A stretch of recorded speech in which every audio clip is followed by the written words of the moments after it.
അപ്പം കുർബാന മധ്യത്തിൽ പലപ്പോഴും അപ്പവും വീഞ്ഞും ശരീരവും രക്തവുമായി മാറിയ സന്ദർഭങ്ങൾ ഞാൻ അതിൻ്റെ സൈറ്റേഷൻ തരാം. ഒന്ന്, ഇറ്റലിയിൽ 1970 സംഭവിച്ച ഒരു ദൈവികാരുണ്യ അത്ഭുതമാണ്. രണ്ടാമത് അർജൻറ്റീനയിൽ 1996 സംഭവിച്ച ഒരു ദിവ്യകാരുണ്യ അത്ഭുതമാണ്. അവിടെയും അപ്പം, വീഞ്ഞ് ഇവ ശരീരവും രക്തവുമായിട്ട് അത്ഭുതം സംഭവിച്ചു. അതേപോലെ തന്നെ 2006 മെക്സിക്കോയിൽ സമാനമായിട്ടുള്ള ഒരു അത്ഭുതം ദൈവം പ്രവർത്തിച്ചു.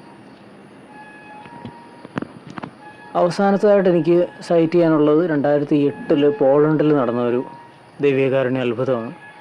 ഈ 4 അത്ഭുതങ്ങളിലും ബ്ലഡ് സാമ്പിളുകൾ നിരീശ്വരവാദികളായ സയൻറ്റിസ്റ്റുകൾ എക്സ്പെരിമെൻറ്റിന് വിധേയമാക്കി. അതിനുശേഷം അവർ ചെന്നെത്തിയ ഒരു കൺക്ലൂഷൻ എന്ന് പറയുന്നത്,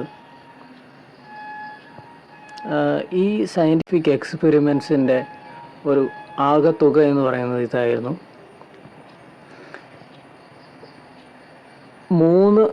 3 പരീക്ഷണങ്ങളിൽ അമ്മയിൽ നിന്നും ഇൻഹെറിറ്റ് ചെയ്യുന്ന 23 ക്രോമസോമുകളെ,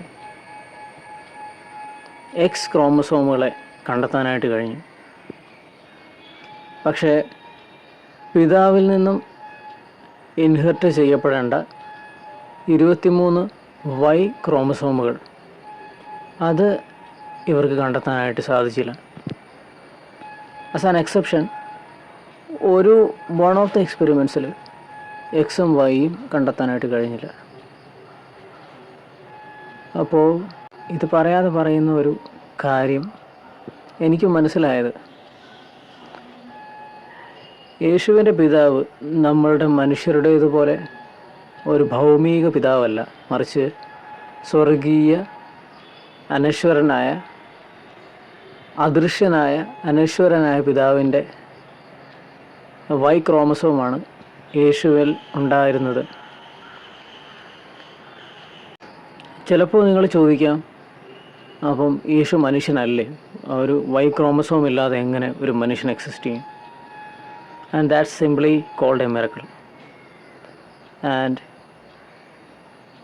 ഇത് നിങ്ങളോട് ഷെയർ ചെയ്യണമെന്ന് തോന്നി.